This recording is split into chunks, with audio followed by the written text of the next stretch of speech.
is so common in this world that the innocent have to pay the price for the desires of the powerful. So we return here to Elias Stone, crouched over the body, the unconscious form of, and I forgot her name, but over the young girl that he had been originally hired to go looking for. This young Simvan psychic who had seen visions of the future. And in an attempt to just stop, pass by, ask a question, see how she's doing, he realized, of course, that he made them a target, unintentionally, as he was approached, and, well, the Simvan were approached, dimensional beings that they are, by a race of mutant humans that have been termed Psy-Stalkers. Bald, pale, usually tattooed, almost like a slight regression into a tribal format, but heavily armed and with psionic abilities to help them hunt and stalk some of their favorite preys. And the Psy-Stalkers and the Simvan have had effectively like a running war between them, regardless of wherever they live. These Psy-Stalkers, though, were doubly dangerous as they were employed by the coalition states, a conspiracy that Elias had touched on earlier on. And as he realized that violence was coming, he decided that he wanted to protect the innocent. The Psy-Stalkers didn't care, and one of them threw a grenade directly at the civilians trying to flee. There was not much he could do. Elias, in fury and anger, and also armed with a giant multi-ton nuclear-powered set of power armor, destroyed two of the Psy-Stalkers very quickly with his bare hands. And then, as the ringleader cowardly tried to turn and run, Elias shot him down with a weapon designed to take down buildings and battleships. The paste that remains tried to pull a grenade, almost like a dead man's hand, but rolled so poorly that he inadvertently blew himself up. All the more loss for him, right? So, as what remained of the Psy-Stalker kind of smoldered on the ground, Elias went to go run to find out what was going on, and he found the form of the young girl hidden behind her parent who had died to protect her. And in a smack of survivor's guilt, Elias tried to, and successfully, he stabilized her, though, according to the wound, she has lost the use of her left arm, potentially permanently. And Elias, survivor's guilt, asks, what would have happened if I didn't stop him? So we are going to return now to our scene. Chaos factor of 5, so we're going to roll to determine. Roll to 5, so it's going to stay as it is. And why is my music stopping? That's weird. But it's okay. It's still going. Alright, so let's start. Chaos factor of 5. Let's test our scene. That is a 3. So we're going to an interrupt scene, or not an interrupt, the thing with the thing, right?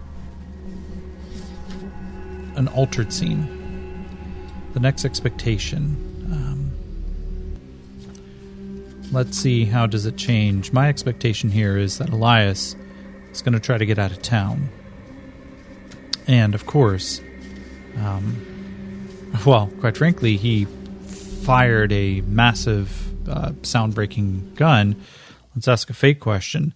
Did it attract the attention of the coalition? 8 and a 1 is a 9, so no. Did it attract the attention of others? 12, that is a yes. So, Elias, as people start coming out of their houses, masked up, some of them wearing environmental body armor, covered up to prevent them from getting whatever disease it is. Elias stands up. He is right now coated in blood and standing over the forms of a bunch of the Simvan, and not much remains of the Psy Stalkers. Is Elias going to be looked at as a potential murderer here? I'm going to say this is unlikely. 1 in 7, yeah. But people do wonder. They begin to gossip, and Elias looks out and he's like, you guys, you need to get back to your homes. Like, just go back. Get back. There's nothing to see out here. We will give him a persuasion check. He gets his +1 from being a glitter boy. 4 and a 1, so at least the 1, or the 4. Yep. Coalition exile, but it's countered. The 4 succeeds. Some of the people begin to look up. And they see the power armor. They see the remains. And some people are just already lost too much. They begin to slink back into their homes. Another group looks around. I'll ask a fake question here. Is there a coalition partisan in here? Let's see. That's an 11. So there is. We're going to give him a notice roll to see if he sees it. He does not. One particular person, a human, sees all this and he goes, that's all right. And he turns back. As he goes back into his house, we have this slow pan camera. Kind of follows him in for a moment. And he reaches behind a bookshelf where there is a black and red, looks like a walkie-talkie. Then he taps it 3 times. And then there's another return. And then he holds the microphone of this walkie-talkie to his mouth. Hello. I just spotted Old Man Thunder. And he looks like he may have just murdered some folks on the outskirts of town. We're just not too far from the voodoo quarter. I don't know if you have people in the area who can respond, but you should come quickly. It looks like he's planning on leaving. And then, roger that, understood. Your location and bounty will be dispensed. Bounty? Cool. Yeah. Voodoo Quarter, Lower Ward, just outside the harbor. Thank you, citizen. So, let's. Oh shit! I was about to ask a fake question here. Elias is trying to get out. Can he succeed, or can he get out? I was going to ask a question. Can he get out fast enough? Not the greatest of questions asked with the fate charts, which is why I was kind of stumbling there. Usually you want a question that an answer of yes will propel the story and an answer of no will change the story. But the reason I said, oh shit, I just rolled double 1s, which is below the chaos factors. So it is an exceptional no. He does not get out unnoticed. So the exceptional portion is, what is the worst case scenario that could have happened? The worst case scenario here is the coalition states have a glitter boy killer set of power armor, specially made, designed to hunt down and effectively overcome the laser resistance armor of glitter boys. So let me get the stats for that. And let's see. It's not a Hellraiser. Coalition Mauler. Let me see. Do they even have the Glitter Boy Killers in here? It may not be a stat that... I know it's in the Palladium version. Hell, it's practically the cover of the Free Quebec book. But I don't know if they actually made it in here, so we'll find out. Forces of Republicans. Nope, we're looking for the coalition. Relics. No, we're not looking for relics. Damn, where's it? Rogues Gallery. That doesn't seem quite right, but you know what? Let's go check it out. And adversaries and allies. Nope.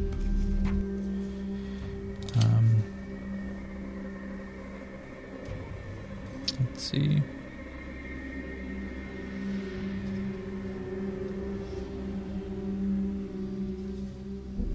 Yeah, we're going to put him in a mauler. So, as Elias pulls himself back into the power armor, he's still a little dazed, a little shaken. He's not quite sure what's going to happen next. But as he kind of pulls himself up, he looks up and down, and he begins to hear a noise. There's a small group coming. And radio break. What the fuck was that? I'm going to give him an electronics roll to see if he can tell that something is on its way. And he's got a D6 plus 2. 6 blows up. 9, so it's 11 total, so it's with a raise. He stops and he's like, the fuck, that's something big. Oh, what the shit is that? And as he stops, this comparable-sized, glossy black power armor comes around the corner. It has these almost like cannon-like shoulder-mounted weapons, short-range anti-personnel lasers, but in its hand is a railgun. And Elias recognizes very quickly. Yeah, laser guns may not do much against the armor. That railgun's designed to take me down. Oh, shit. And we are going to deal ourselves some initiative. So, let's get, first off, action music.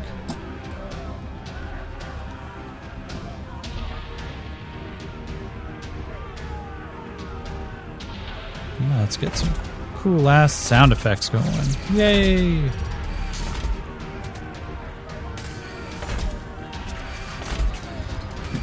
Now,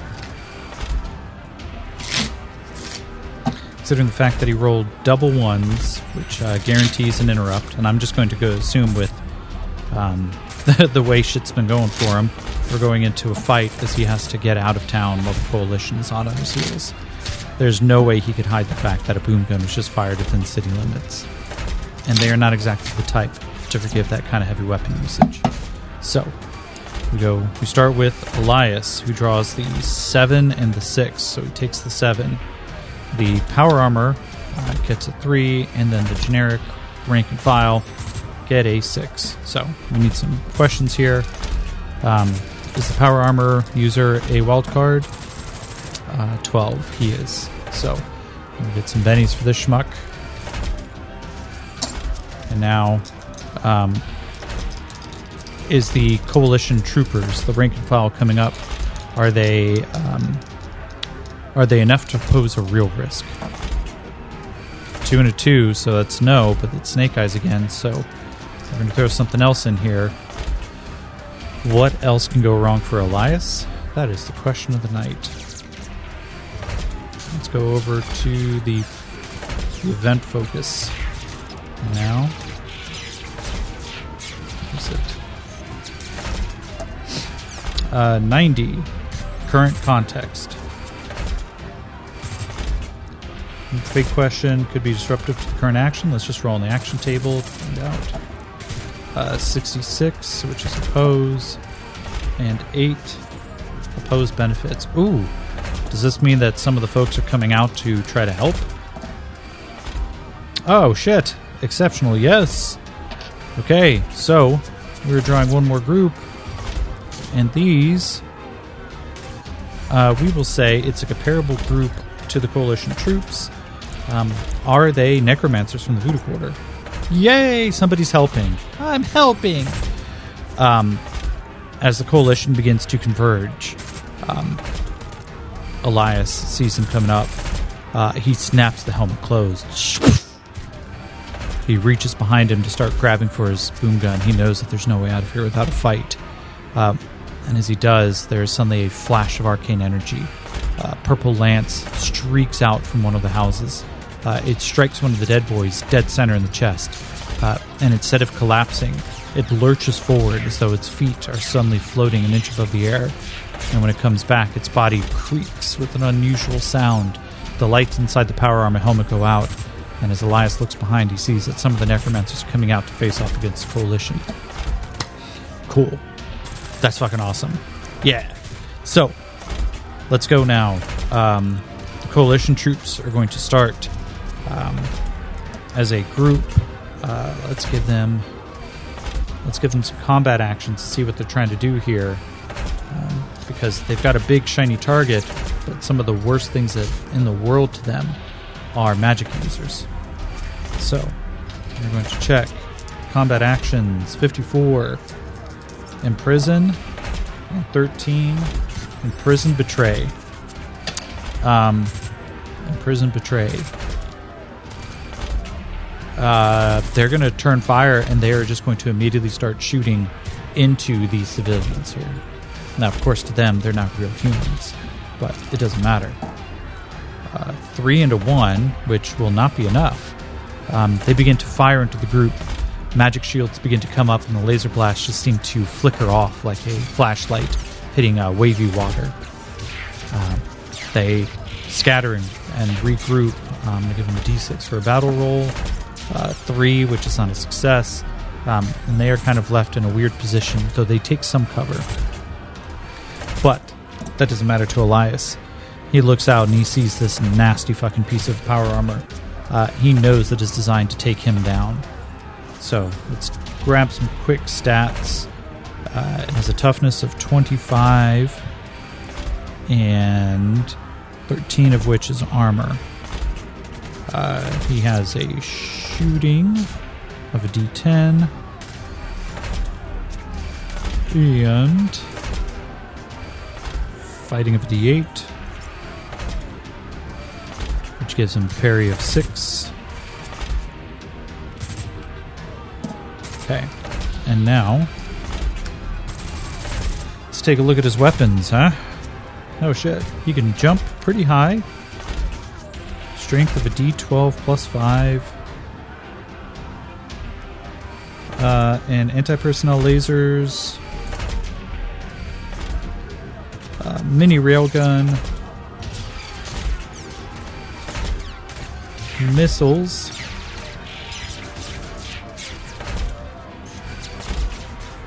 Plasma shoulders. Well, plasma cannon shoulders. Though, I mean, just shoulders that are caught on fire with plasma would be pretty baller, too.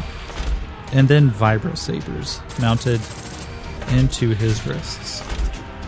Which do d12 plus d8 plus 5 and an AP of 8. Well, that's pretty fucking brutal. Elias kind of sees this. And as he sees them approaching. Oh, are you fucking kidding? Okay. And he grabs backwards. The boom gun comes into his hand. It comes up, clicks into his shoulders, and he feels that telltale as the pylons sink into the earth beneath his feet. That is his action. He can't fire and move on the same turn. So we now go to the necromancers. We're going to give them kind of a group roll of necromantic magic. 3 and 3, that's not going to be enough. They start firing back. The cover that they have, the coalition troops start seeing these blasts. Purple beams of like arcane light smash in. But to them, they are well trained to take cover and to return fire when the enemy is either reloading or unprepared. But now we go over to the Glitter Boy Killer. I need to get over to the general stats for weapons because it's how vehicles in Savage Rifts is actually really easy, which is great because the Palladium Rifts had stats for everything in part of the, like in the armor manual. They also had standard weapon arrays, and then things could change based on what you're wearing. Like So 2 people wearing the same power armor could have totally different dice rolls. At least in Savage Rifts, it is the same number. It's just a different shooting roll. So the first thing we're going to look at are mini railguns. Let's get over to the vehicles.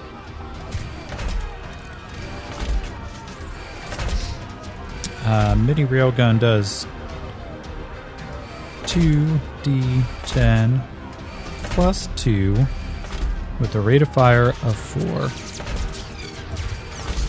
Anti-personnel lasers, 4d6. Armor piercing of 5, rate of fire of 1. Now let's see.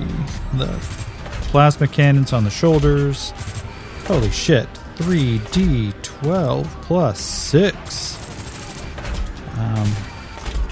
And it burns, but they take 3d8 damage. So it burns means that you can catch your target on fire, and then they just have to sit there and slap themselves until the fire goes out, or else they will take a shit ton of damage each time. I'm almost afraid to look at the mini missiles. We're just going to say he's loaded for high explosive, not armor piercing, which is 5d6. But a small blast template. So if he fires, he's going to catch probably Elias and a necromancer or 2. Well, that's fuckered. So, shooting roll of a d10. He's wild card, so he gets his d6. He is going to open up with the thing that he knows the Glitter Boy is a little weak to. He's going to fire, quite frankly, I'm going to need 4 more. And 3 more at least. He's going to fire this railgun, full blast. Rate of fire of 4. So it's a -2 for the the recoil. All right. So that's 9 reduced to a 7. It's a 4 reduced to a 2. That's a 5 reduced to a 3. That's another 5 reduced to a 3, but the 6 blows up. So it's a 7. So it's 2 hits. That's not good for Elias. 2d10 plus 4, or 2d10 plus 2. That's 18, 20. That's not going to be enough. And then 5. That's not going to be enough. This guy, as he comes running forward, he stops for a second, pulls up this. It looks like what should be mounted on a technical, like this heavy machine gun. But he's holding it one-handed. It's got a linked feed belt going to the back of this power armor, and just as he fires these shots off, 2 of them strike dead center into the power armor. Lights begin to blare inside Elias' suit. He looks down. He sees that structural integrity is reduced, but it's not enough to stop him. But then this guy starts running towards him. So, trying to close the distance. We now go, let's see, Elias draws a 5 and a 4, so he's going to take 5. The other power armor gets 2. The troopers get a 5, and the necromancers get a 7. So the necromancers go first. 3 and a 3. More of these arcane blasts just begin to... they take off smoke and shatter stone, but they're not enough to get to the troopers who have holed up. We go over to the spade, which goes first, so the troopers return fire. The 5 will hit. 2, 46. Okay, nothing blows up, but let's just kind of give them comparable numbers. And given the fact this is a much larger fight, we'll say it's 9 versus 9. And the average size of a squad, but the necromancers just lose 1. One of them stands up and then suddenly smolders and drops to the ground like a heavy red beam that had cut through his neck, but cauterized as he just struggles to breathe before expiring. Elias, now that he is loaded and ready for bear, he sees this guy running towards him. He is going to take his shot. Let's see, he's got a shooting of a D8 and a D6. Plus 1 for the fact that the laser sight is working, and then an additional +1 for his marksman edge. So that is an 8 on that shot. He stops what he's doing. He's watching. He's like, I see you, fucker. Come on. Let's dance. And I just had it too. What the fuck is a boom gun? Boom gun. I think it's 5d10 plus 5. Am I looking at the right one? No, not. Well, that would explain it. In Thunderchild.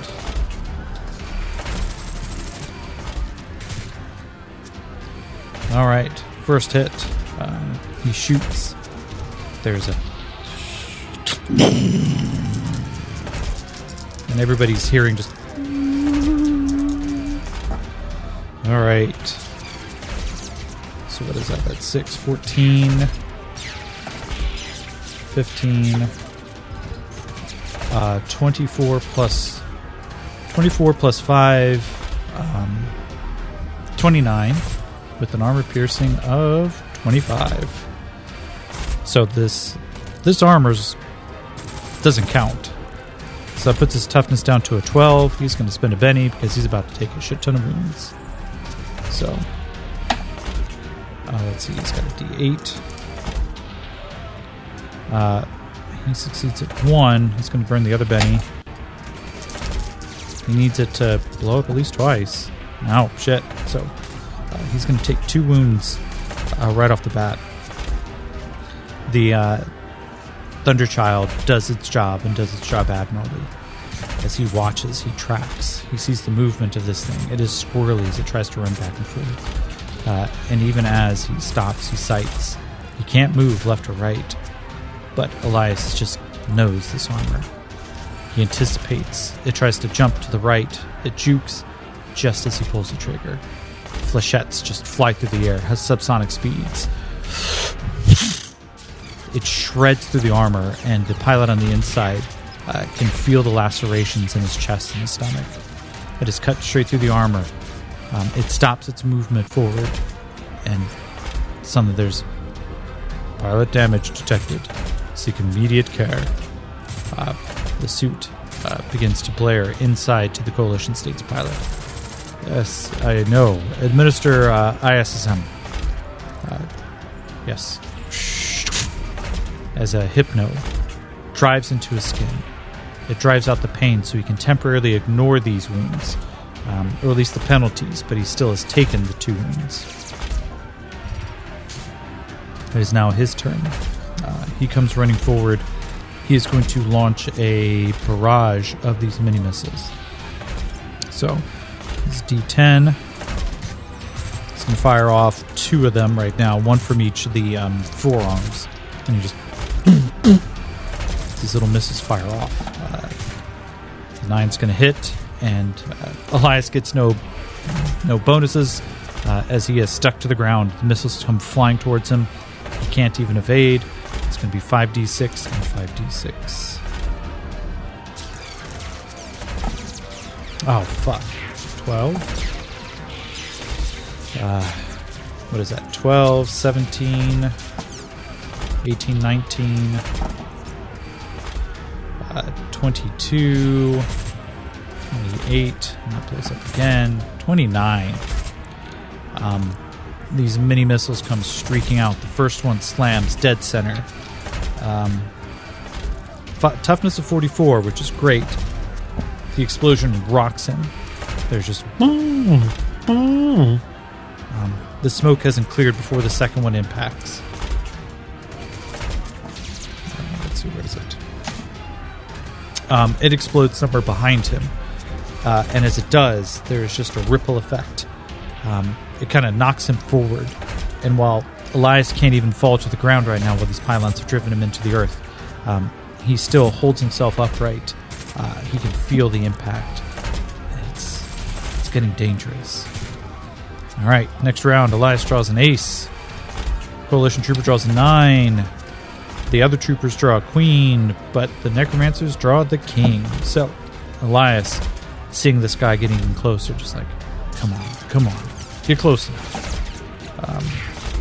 That is a 7, plus 2 total, so that's a 9. It's a hit with a raise. Alright. So it is 5d10 plus d6 plus 5. Oh shit! 2 of those blew up. So that's already 20, 25. Plus 8 is 33. Plus 3 more is 36. 41 damage on that shot. He sees him as he stops for a moment to launch these rockets, knowing, of course, that when he launches, he's got to be completely still, otherwise the blowback's going to catch him. And he aims high. He goes right for where the armor meets against the chest. This guy's out of bennies. He takes the full front of it. There is an explosion. Just slowly, the smoke begins to clear. There is shredded pieces from the inside of the Glitter Boy killer. The trooper doesn't even get a chance to get out. He collapses off to his right because that is where the majority of the material that makes up the power armor still exists. The weight of it pulls this ragdoll body down. He sees this thing go down. Everybody else is deafened from being this close to 2 of these boom gun blasts. But we go over now to the necromancers. They hear this explosion, and they can't hit for shit. Probably because they're deaf, right? Laser guns don't make a lot of light, despite what their name is. And of course, they can't hear anybody yelling. But that's mostly because everybody's yelling right now, and nobody except for Elias can tell. The Coalition troopers, though, they see where the magic's coming from. They begin to fire back. What is that? 5 plus 9 is 14. Oof. And another one of the necromancers is just lased in half. Alright. Elias, Queen of the 4, he's going to take the Queen. The troopers get the 10. The necromancers get the Jack. Elias is still in the fray. He sees this, and he just has a little bit of a blood haze over his eyes. I'm so fucking sick of this. He is going to shoot into the massed crowd of the Coalition troopers. 5 plus 2 is going to hit, no raise. That's 7. 10, 11. Oh, that blows up. 17. 21. 21 plus 5 is 26, which is way more than the armor of an average Coalition trooper. And then suddenly one just turns into a red mist. Elias fires. He hits one of them in the back. And it's just blood sprays out from all the corners of the armor. The flechettes themselves drive in, and there is a scattering of smoke and debris from where the blowback from it occurs. The necromancers take this to heart. They come around, and 5 at least hits. And then do 3d8. 7, 9. It's not quite enough to beat some of the armor of these creatures. But the Coalition now have 2 targets. Let's see. Let's roll. Are they going to turn and flee? What are they going to do? Let's give them another combat roll.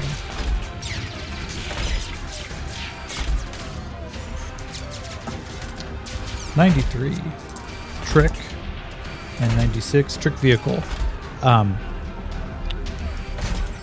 They turn and they look like they're about to completely start firing on. Oh no! They're going to trick vehicle. They know their laser weapons can't actually affect him. So 2 of them take sight, aim at him like they're about to take a shot, and then suddenly one steps out from around a corner, and he is going to fire a rocket launcher because they usually carry at least one heavy weapon. The 7 will hit. It says 5d10.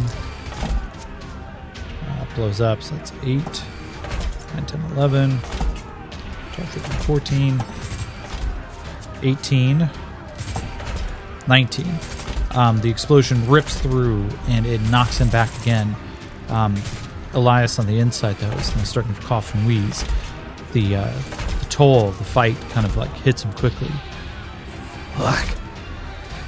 While it hasn't done any real damage to the armor, though, Glitterboard Power Armor is designed for this kind of long-term warfare. The question is going to be, is Elias? And I am going to give him a vigor roll to determine if he's going to take a point of fatigue. So he gets a D8 -1. Oh shit! It's a 4 and a 1, but with the -1, it becomes a 3 and a 0. He takes a point of fatigue. And the way I'm going to determine this, if he takes 3 total points of fatigue, he may die from this disease. And the only way to reduce the fatigue is probably by finding someone who can help or cure, or for him just taking days of rest, but that just cuts down on the amount of time he has left. So, we go now. This battle's not over. Elias draws the Jack. Coalition draws the Jack. Necromancers draw the Queen, or the King. Necromancers go first. The 6 is enough to hit.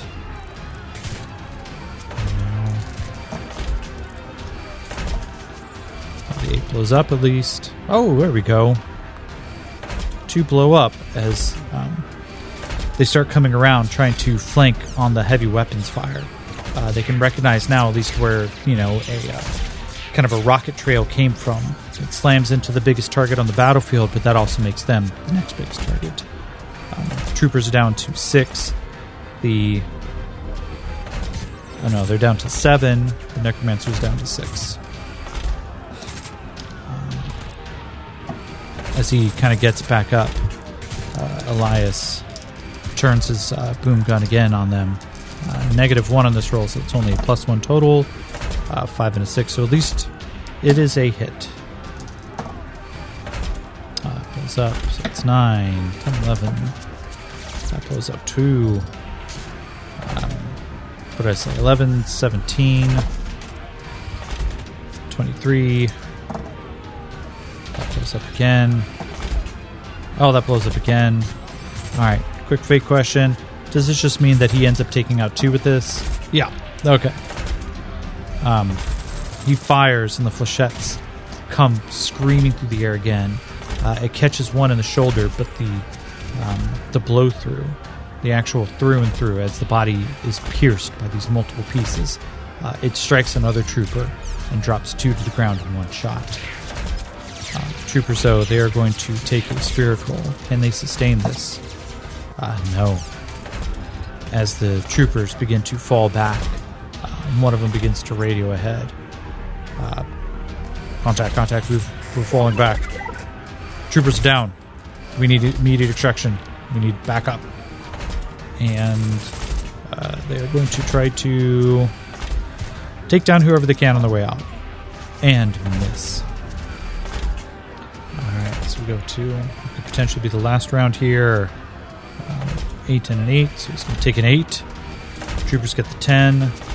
And the Necromancers get an ace. The Necromancers manage to hit another one. That blows up. And as they strike another one, its body immediately begins to come back. It animates itself with a creaking sound, reaches out and tries to grab one of the initial troopers. They are going to fire back against the Necromancers. That's definitely a big blow up. Oh, damn. Damn. This blew up. That's a 35 total. The Necromancers start taking losses too. They're both down to 5 total. Elias, breathing heavy inside his armor, turns and fires. 6 + 1 is 7. Alright. Damn. Alright, Elias. Slow down, Hoss. He fires, another one just dissipates into a cloud of mist. But as they begin to retreat, he, of course, is anchored to the spot. As much as he wants to give pursuit, it's going to take a while to take himself out. As he stops, he looks over to the Necromancers. They stop what they're doing, and they wave back. They say, You have helped so many. It is time somebody stopped to help you. Go. Complete your finer task. We'll be here, Wolf and Thunder.